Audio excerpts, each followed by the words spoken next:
Отправляйте деньги только через этот сервис, остальные мошенники. Нет, этот банк самый надежный, я сам им пользуюсь. Забудь про банки, храни только наличные. Инвестируй сюда, заработаешь 1 000 000 за месяц. Знакомо звучит? Знаете ли вы, что по данным исследований, мигранты с низким уровнем финансовой грамотности подвергаются повышенному риску эксплуатации и принятия неверных финансовых решений? Кроме того, эксперты бьют тревогу. Мигранты, которые не проверяют финансовую информацию, рискуют не только деньгами, но и своей безопасностью. Каждый непроверенный факт может обернуться серьезными последствиями. Это не просто новостные заголовки и данные сухих исследований. За каждой историей реальные жизни людей, которые потеряли свои сбережения, попали в долговую яму или стали жертвами мошенников только потому, что не знали, где искать правдивую информацию. Здравствуйте, меня зовут Биажар Абдукадырова, я эксперт по финансовой грамотности с 30-летним опытом работы, и это 4-е видео специальной серии выпусков для трудовых мигрантов из Кыргызстана. В предыдущих выпусках мы обсудили, как подготовиться к трудовой миграции с точки зрения личных финансов, разобрали финансовое планирование и семейный бюджет, а также узнали, как защитить заработанное от мошенников. Сегодня мы разберемся в не менее важной теме – как и где искать достоверную финансовую информацию, чтобы принимать правильные решения. Вы узнаете, как отличить независимые источники от предвзятых, где получить бесплатную и надежную консультацию, какие ресурсы помогут вам повысить финансовую грамотность. А вы сталкивались с противоречивыми финансовыми советами? Поделитесь в комментариях, как вы решаете, кому доверять.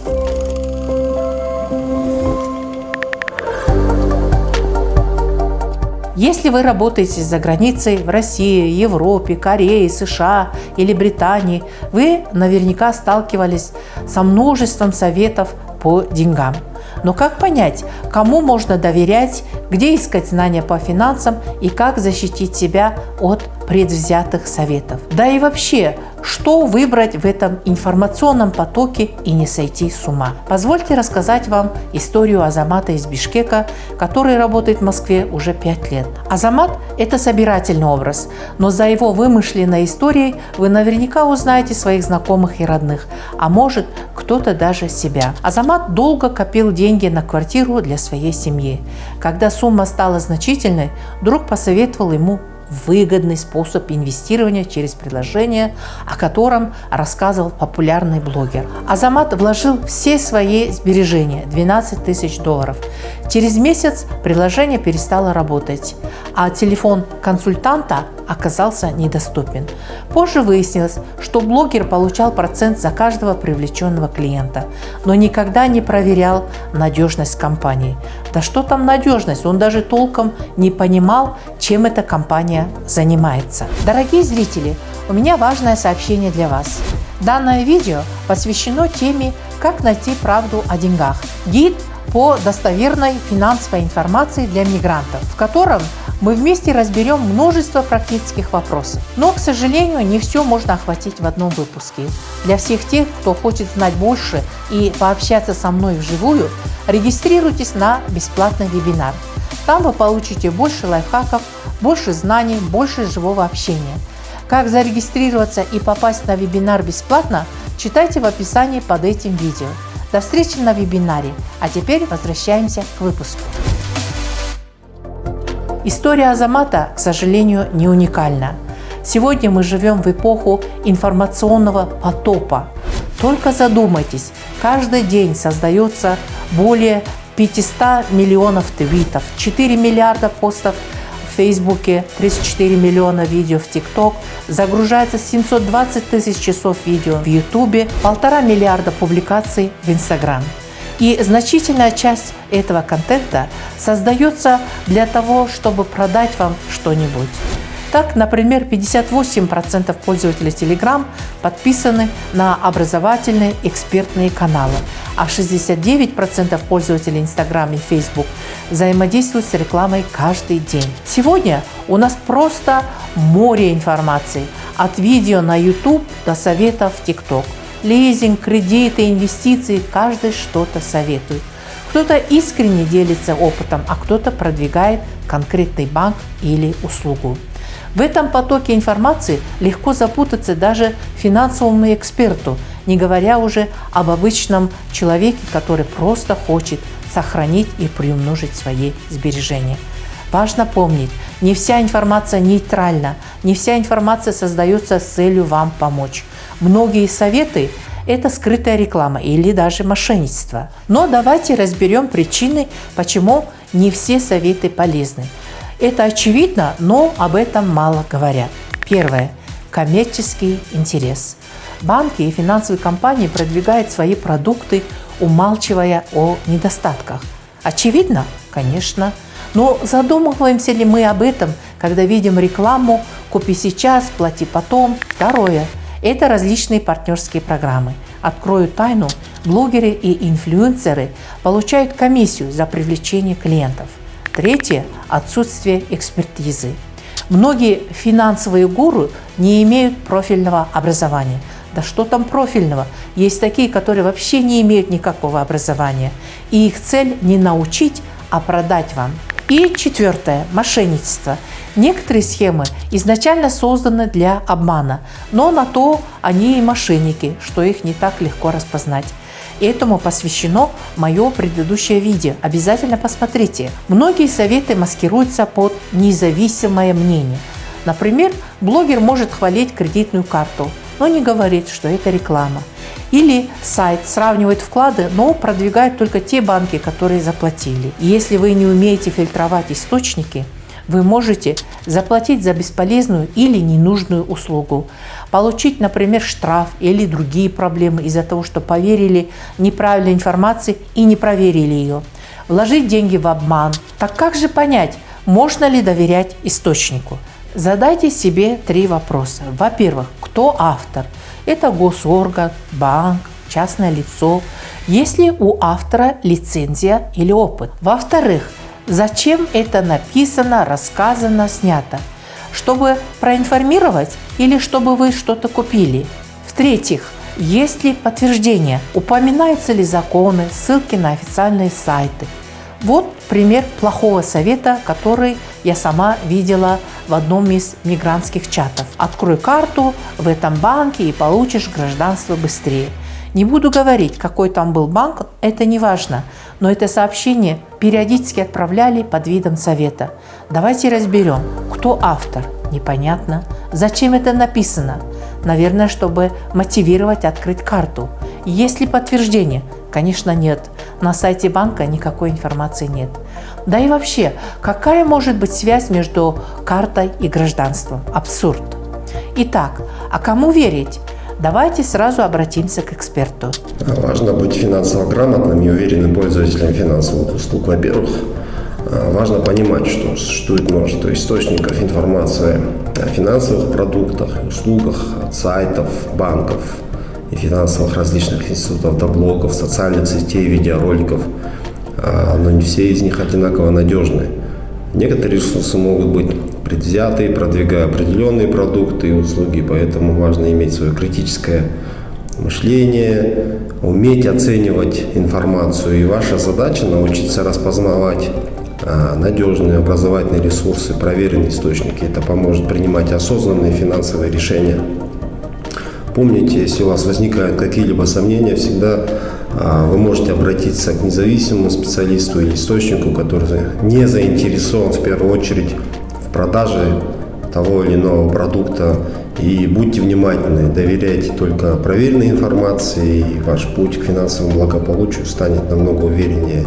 И, пожалуйста, не поддавайтесь различным мошенническим действиям, которые сейчас все больше и больше воздействуют на различные слои населения, при этом обманывают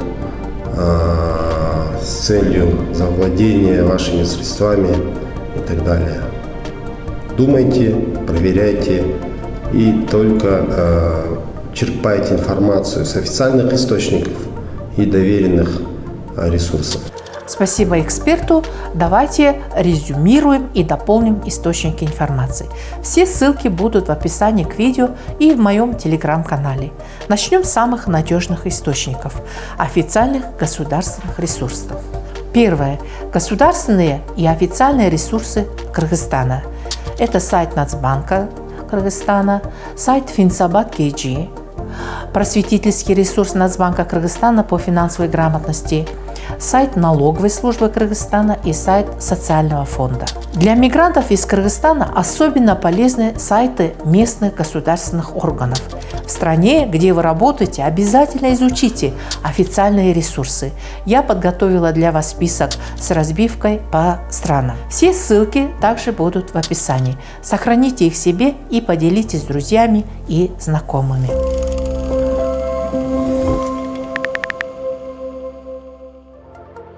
Преимущество государственных сайтов – достоверность информации. Недостатки – часто сложный язык и сложный непонятный интерфейс сайта. Но для базовых знаний о налогах, пенсиях, правах мигрантов – это лучший источник. Следующая категория – образовательные ресурсы и некоммерческие организации. И, кстати, многие материалы там доступны на русском и кыргызском языках. Вот несколько проверенных ресурсов, которые мне лично очень нравятся. Coursera и Khan Academy – бесплатные курсы по финансовой грамотности. Международная организация по миграции – информация специально для мигрантов. Сайты Migrant.kg и Finsabad.kg. Сайт «Финансовая культура» – просветительский проект Центробанка России. Некоторые YouTube-каналы, включая мой канал «Инструкция к деньгам». Их отличительная черта – они не продают финансовые продукты, а действительно обучают. Известно, кто делает и зачем делает. Например, мой канал. Если у меня материальная заинтересованность, конечно, да, я повышаю свою медийность и, соответственно, свою стоимость как специалиста. Мне невыгодно продавать своим подписчикам фейки, потому что это бьет по моей репутации. Все честно. Я вам знания, вы мне популярность. Также два дополнительных источника информации. Их никто не отменяет. Это публикации и сайты финансовых организаций и социальных сетей. Первое. Финансовые организации. Банки, страховые компании, микрофинансовые организации могут давать полезную информацию, но их цель – продать услугу. Сравнивайте разные банки. Не верьте первому встречному предложению. Второе. Социальные сети, форумы, группы мигрантов. Можно найти полезный опыт, но с последним надо быть аккуратнее. Всегда перепроверяйте информацию из социальных сетей. Ищите источник на официальных ресурсах. Помните детскую игру «Глухой телефон»? Информация может сильно исказиться, если ее пересказывать, даже самыми благими намерениями. Вот несколько рекомендаций по соцсетям. Подписывайтесь на официальные каналы посольств и консульств, а также на сайт Migrant.kg. Это сайт для мигрантов Министерства труда, социального обеспечения и миграции Кыргызской Республики. Ищите группы, модерируемые профессионалами. Проверяйте информацию из чатов через официальные источники. Не стесняйтесь задавать вопросы и просить подтверждения. И помните, золотое правило – если финансовое предложение звучит слишком хорошо, чтобы быть правдой, скорее всего, это неправда. Позвольте рассказать вам историю Гульнары, которая работает в Южной Корее уже 5 лет. Гульнара – это собирательный образ, так же, как и Азамат. Но и в ее истории вы наверняка узнаете своих знакомых, родных, а может даже себя. Я отправляла почти все деньги семье, но не знала, как они расходуются. Однажды узнала о бесплатных вебинарах по финансовой грамотности. После них я создала семейный бюджет, открыла сберегательный счет и даже начала инвестировать небольшие суммы. За год мы с мужем накопили на первый взнос за квартиру, хотя раньше деньги просто утекали. История Гульнары показывает, как доступ к правильной информации может изменить финансовое будущее всей семьи. И самое главное, эта информация была бесплатной и надежной. Если вы тоже не уверены и сомневаетесь, что справляетесь с правильным использованием и накоплением денег, обратитесь за бесплатной или независимой консультацией. Финансовый доктор не менее важен, чем тот, кто лечит ваше здоровье. Мы разобрались с вами, что бесплатные и доступные источники советов и обучения доступны каждому. платная консультация от проверенных экспертов – это тоже эффективный путь. Но важно помнить, не платите за консультации, если это псевдоэксперт в WhatsApp-группе. Вы не можете найти информацию об опыте этого эксперта. Вам не объясняют, на чем основан их совет, и предлагают верить в себя, вибрации космоса, силу желания и прочий абсурд. То есть совет должен базироваться не на рилсах и сторис неизвестного или даже известного блогера, а на науке. Любой уважающий себя эксперт всегда будет ссылаться на источник и научные факты. И самый главный стоп. Если вас торопят решать срочно, берите паузу и думайте. Давайте подведем итоги нашего разговора. Не вся финансовая информация создана, чтобы вам помочь. Учитесь распознавать предвзятость. Используйте официальные источники для базовой информации. Проверяйте любой финансовый совет минимум в 3 источниках. Задавайте 3 ключевых вопроса. Кто автор? Зачем создана информация? Есть ли подтверждение? Используйте бесплатные консультации и образовательные ресурсы. Инвестируйте время в финансовое образование. Напоминаю, вы можете получить все ссылки на сайты и гайд с рекомендациями на моем телеграм-канале. Переходите по QR-коду или ссылке в описании к видео. Помните, независимо от того, где вы находитесь, в России, Корее, Германии или США, вы имеете право на достоверную финансовую информацию. И теперь вы знаете, где и как ее получить. Если видео было полезным, поставьте лайк, подписывайтесь на канал и обязательно поделитесь с друзьями и родственниками. Ваш репост может помочь кому-то избежать ошибок. Тема следующего видео будет такой: как выбирать финансовую услугу. Это означает вести переговоры с поставщиками услуг и рассматривать параметры финансовых услуг, как сумма, процентная ставка и так далее. До встречи в следующем выпуске. Берегите себя и свои деньги.